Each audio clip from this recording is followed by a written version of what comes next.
Hai, selamat datang kembali dengan saya Mustafa di Mustafa Teknik. Pada kesempatan kali ini saya akan sedikit menjelaskan mengenai kontaktor yang ada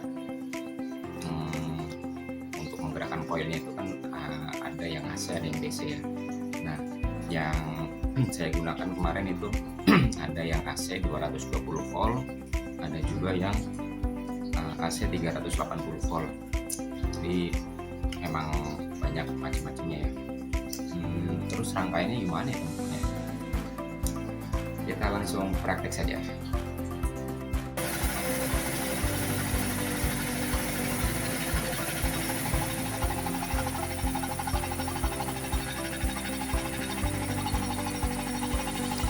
Ya, jadi ini rangkaian yang sesuai adalah yang seperti ini ya. Ini rangkaian koilnya yang 220 volt. Ya, ini ketika kompresor mati ini tidak ada listrik ya. Ya, ini untuk kontaktor yang menggunakan koil 380 ya. Cuman ini rangkaiannya kurang standar ya, karena koil mendapatkan listrik dari fase secara langsung. Ya, jadi dia ketika off pun tetap mendapatkan aliran listrik ya. Ini makanya kurang bagus ya, bisa cepat merusak koil ya. Ini harus dirubah rangkaiannya.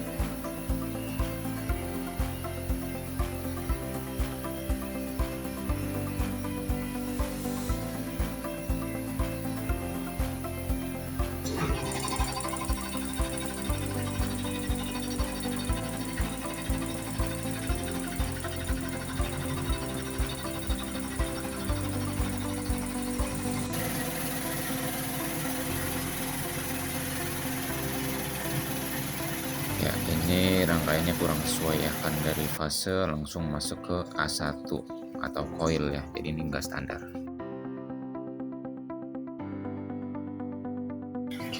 Ya, daripada bingung-bingung, oke, mari kita pelajari lebih lanjut ya. Ya, oke, saya lanjutkan ya teman-teman. Jadi ini untuk kelistrikan yang ada di kompresor ya. Jadi ini untuk kontaktor yang menggunakan coil 380 volt. Jadi misalkan ada arus listrik ya, ada R, S, T, dan 0. Nah, karena ini 380 yang kita gunakan ini aja RST. Ini misalkan masuk ke terminal 1, 3, dan 5 ya, masuk ke sini. Nah, kemudian untuk ini yang benernya seperti ini ya. Nah, yang benernya, jadi untuk misalkan kita ngambil salah satu fase dari yang T, misalkan masuk ke 95. Nah, 95 keluar di 96, ini thermal overload relay ya. Kemudian dari 96 masuk ke pressure switch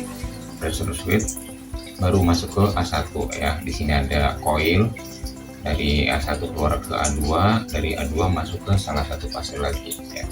Jadi A1 dan A2 ini digerakkan oleh fase dan fase. Jadi fase dan fase kan 380 ya teman-teman. Nah, jadi ini akan bergerak, akan mendorong. Nah, apa yang didorong ya ini bagian-bagian ini. Jadi ada 3 bagian ya. Ketika didorong, tiga-tiganya akan nyatu ya.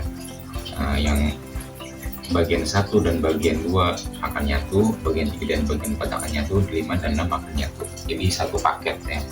Sekali dorong, tiga-tiganya nyatu, sekali lepas, tiga-tiganya lepas, seperti itu. Jadi yang benar urutannya seperti ini ya. Nah, kadang-kadang ada yang nyambunginnya gini. Misalkan dari fase T ya, fase T misalkan masuk dia langsung ke A1 ke A2, A2 ke 9B, 96, pressure switch, dan balik lagi ke fase R. Sebenarnya rangkaian ini dan rangkaian ini sama ya, akan sama-sama jalan gitu, sama-sama jalan. Cuman kenapa yang ini lebih disarankan dan lebih diutamakan, yang lebih safety lah, kenapa gitu. Jadi fungsi dari Tor di sini akan bermain. Jadi ketika beban daripada si motor itu berlebihan, kalau beban berlebihan kan berat ya. Kalau udah berat itu ampere akan naik. Ketika ampere akan naik, nah arus yang mengalir dari misalkan ini fase T, nah ke sini misalkan biasanya harusnya misalkan 10 ampere, dia naik tuh karena misalkan ya karena olinya habis atau kurang, sehingga si piston itu berat untuk naik turunnya, sehingga putaran si motor jadi berat. Nah, beratnya putaran si motor akan menaikkan ampere. Nah, ketika ampere naik, nah di sini dia akan ngebaca apakah masih di bawah standar dia atau memang udah melebihi standar dia. Kalau udah melebihi, di sini akan putus. Nah, ketika di sini memutus, ya udah listrik yang masuk ke sini ini nggak aktif gitu. Nah, ini karena arahnya ke sini dari A1 ke A2 gitu. Nah, jadi di sini nggak ada listrik. Nah, berbeda dengan yang misalkan kita langsungkan ke yang ini ya, misalkan A1 gitu kan, langsung dia dari fase langsung masuk ke A1 ke A2. Nah, jadi ketika ada beban berlebihan di sini masih ada listrik ya, jadi si koilnya mudah putus ya. Jadi makanya ini lebih aman ya, lebih aman daripada yang ini. Oke, itu penjelasan untuk yang 380. Yang 220 seperti apa akan saya gambarkan lagi. Ya, ini rangkaian listrik pada kompresor ya, pada kontaktor di kontaktor yang menggunakan coil 220. Jadi sebenarnya rangkaiannya hampir sama ya. Yang pertama nih ngambil dari salah satu fase ya, ini fase T misalkan ya. Ini bebas ya teman-teman, kita ngambil salah satu fasenya dari R, S ataupun T ya. R, S, T, balik R, S, T ya. Kita ambil salah satunya misalkan dari fase T ya. Nah, ini pertama masuk ke 95 ya, ini torque thermal overload relay ya. Ini bagusnya seperti ini karena ketika beban berlebih ini akan ngetrip, akan putus ya. Terus setelah itu masuk ke pressure switch ya. Pressure switch itu yang kalau tekanan, yang membaca tekanan udara ya. Oke, baru dari sini masuk ke A1 coil ya, di sini masuk, keluar di A2 baru masuknya ke 0 ya, atau netral ya orang-orang nyebutnya. Nah, ini rangkaian yang bagusnya seperti ini.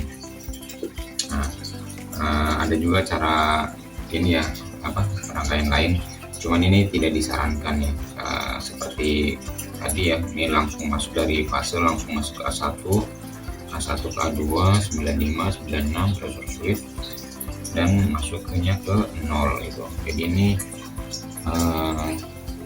tidak disarankan ya, karena ini langsung masuk coil gitu.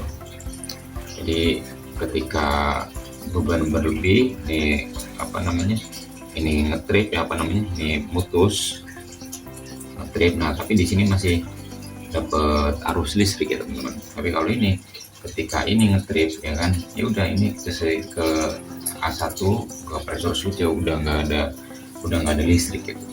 Jadi makanya ini yang lebih direkomendasikan. Oke, penjelasan dari saya seperti itu.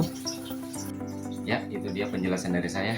Bagaimana? Mudah-mudahan bermanfaat ya. Jadi suatu coil itu ada yang 220, ada yang 380 volt.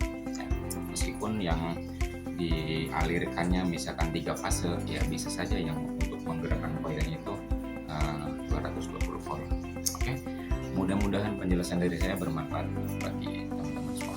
Oke, sampai jumpa, sampai ketemu kembali. Dah.